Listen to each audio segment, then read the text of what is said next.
D, നീ സുലോചനയുടെ DP നോക്കിയായിരുന്നാടി? അയ്യ ചേച്ചി, ഞാൻ നോക്കിയില്ല. എന്താന്ന് ഞാൻ നോക്കട്ടെ. എന്നാ നീ ഒന്ന് നോക്കി. ആ, എന്റെ പൊന്നു ചേച്ചി, ഇതെന്താ ഞാൻ ഈ കാണണേ? ഞാനിത് ഇപ്പഴാ കണ്ടുള്ളൂ. എന്നാ പിന്നെ നീ വെച്ചോടി മോളെ. ഞാനേ ഒന്ന് മീനാക്ഷിനെയും സുമതിനെ ഒന്ന് വിളിച്ച് പറയട്ടെ. ആ ചേച്ചി, അവര് വിളിക്കും. ഞാനും മറ്റുള്ളവന്മാരൊക്കെ ഒന്ന് വിളിച്ച് കാണിക്കട്ടെ. എന്റെ ദൈവമേ. ഹലോ എടി, നീ ആ സുലോചനയുടെ DPയും ഇതൊക്കെ കണ്ടായിരുന്നോ? സ്റ്റാറ്റസ് ഒക്കെ കണ്ടായിരുന്നോ? ആടി, ഞാൻ കണ്ട്. എന്നെ ഇപ്പൊ സുമതി വിളിച്ച് പറഞ്ഞായിരുന്നു. എന്തുട്ടാടി അത്? നാളെ അവളെ ഒന്ന് കാണട്ടെ. എന്റെ പൊന്നിടി, എന്നാലും അവളുടെ കയ്യിൽ എവിടെ ഇത്ര പേരത്തെ പൈസ? ആ, എവിടെന്നാന്ന് അറിയില്ലടി. എന്തുട്ടാ പൈസ ഇത്? ശ്ശോ, നാളെ എന്റെ കണ്ണ് തള്ളിപ്പോയി കണ്ടിട്ടാ. അവിടെ ഇല്ല ഇല്ല ഇല്ലാന്ന് പറഞ്ഞിട്ട് എന്ത് കള്ളിയാലേ അവള്. എനിക്കും അങ്ങനെ തന്നെ അടി.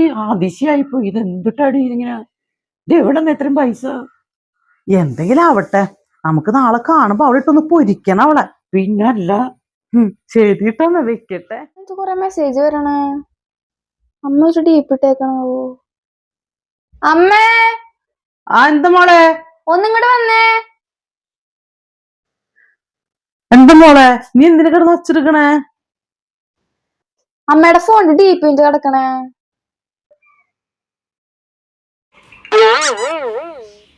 DP എന്തുട്ടാ? മത്തിയുടെ ഫോട്ടോ. അതിനെന്താ കുഴപ്പം? എന്തിപ്പോ പ്രശ്നം? അമ്മ എന്താ ഉദ്ദേശിച്ച? അമ്മയ്ക്ക് നാണമില്ലേ മത്തിയുടെ ഫോട്ടോ ഒക്കെ എടുത്ത് DP ഇടാൻ? എന്നിട്ട് ഉദ്ദേശിച്ചെന്നാ? എന്റെ പൊന്നു മോളെ, മത്തിയുടെ DP ഇട്ടെന്ന് വിചാരിച്ചിട്ട് എന്താ കുഴപ്പം? ഈ മത്തിയുടെ വില ഇപ്പൊ എന്താന്നറിയാമോ? അറിയോ? സ്വർണത്തിന്റെ വിലയാണ് ഇപ്പൊ. മനസ്സിലായ? 400 കഴിഞ്ഞ് മത്തിക്ക്. അപ്പൊ മത്തിയുടെ ഫോട്ടോ നമ്മൾ DP ഇട്ടാലും സ്റ്റാറ്റസ് ഇട്ടാലും നമുക്ക് ചുറ്റുള്ള കുറെ കുശുമ്പ് പിടിച്ച സാധനങ്ങളില്ലേ? കുറെ കൂട്ടുകാരും സ്വന്തക്കാരും ബന്ധക്കാരും നാട്ടുകാരൊക്കെ ആയിട്ട് അവര് നമ്മുടെ DP കാണുമ്പോ എന്താ വിചാരിക്കുക? ഓ, സുലോചനയുടെ വീട്ടിൽ മത്തി വാങ്ങിച്ചേക്കണ്. അപ്പൊ അവർക്കൊരു കുശുമ്പ് തോന്നില്ലേ? അത് കാണുമ്പോ നമുക്കൊരു സന്തോഷല്ലേ? അതിനു വേണ്ടി ഞാൻ ഇട്ടതാ. എങ്ങനെയുണ്ട്? ഹൂ, കിടക്കണ കിടപ്പ് കണ്ടാ?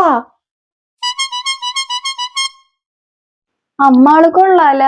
മത്തി പോയിട്ടൊരു ഉണക്കമീൻ വാങ്ങാൻ പോലുള്ള പൈസ അമ്മ എടുത്തില്ല. പിന്നെ എവിടെ നിന്ന് കിട്ടിയ ഫോട്ടോ? ഹോ, ഈ കൊച്ചിതിപ്പോ നാട്ടാരും കൂടി കേൾപ്പിക്കൂല ദാരിദ്ര്യം. എന്റെ പൊന്നു കൊച്ചെ, നമ്മുടെ വീട്ടിൽ വന്നിട്ട് ആരിലും അന്വേഷിക്കേണ്ട നമ്മ മത്തി വാങ്ങിച്ചോ വെച്ചോ തിന്നോന്ന്. ഇതമ്മച്ചി യൂട്യൂബിൽ നമ്മ സേവ് ചെയ്തെടുത്തതാ. ആ,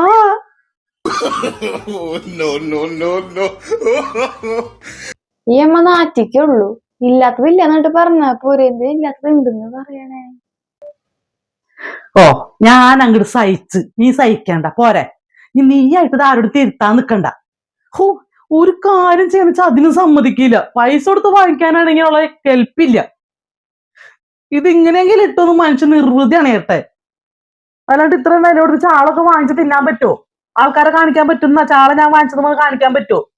അപ്പൊ DP ഒക്കെ ഇട്ടല്ലേ പൊലിപ്പിക്കാൻ പറ്റുള്ളൂ. ഇതിനും കുറ്റം. അല്ലെങ്കിൽ ഞാൻ എന്ത് ചെയ്താലും കുറ്റമാണ്. തന്തയ്ക്കും അതെ, മക്കൾക്കും അതെ.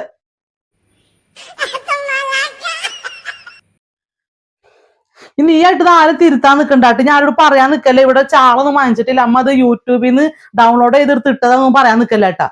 അങ്ങനെ അങ്ങ് പറഞ്ഞു കഴിഞ്ഞാ എന്റെ സ്വഭാവം മാറും.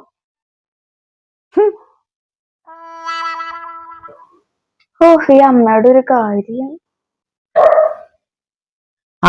പിന്നൊരു കാര്യം ഞാൻ പറഞ്ഞേക്കാം. ആ കുഞ്ഞുമോന്റെ വീട്ടിൽ ഇന്നലെ ചാളയായിരുന്നു. കണ്ടായിരുന്ന വീഡിയോ ഇട്ടേക്കണത്? ചാള വാങ്ങിച്ചിട്ട് കണ്ടില്ലേ? അവനെങ്ങാനും വിളിക്ക, എന്തെങ്കിലും സ്റ്റാറ്റസ് കണ്ടാലോ DP കണ്ട ചിലപ്പോ വിളിക്കും. ആ സമയത്ത് എങ്ങാനും ഞങ്ങൾ ഇത് യൂട്യൂബിൽ ഡൗൺലോഡ് ചെയ്തെന്ന് പറഞ്ഞ അമ്മേനെ തകർക്കരുത് കേട്ടാ. 1 കിലോ വാങ്ങിച്ചെന്ന് പറഞ്ഞോളൂ അവനങ്ങ് വിളിക്കുകയാണെങ്കിൽ. മനസ്സിലായില്ലേ? ഓ, വെറുതെ അല്ല ചായ എടുത്ത് DP ഇട്ടെ. കുഞ്ഞുമോൻ ചേട്ടനോട്ടുള്ള ചലഞ്ച് അറിഞ്ഞല്ലേ. ഈ അമ്മയുടെ ഒരു കാര്യം. ചങ്കുകളെ, നമ്മുടെ ചാനൽ സബ്സ്ക്രൈബ് ചെയ്യണോട്ടാ.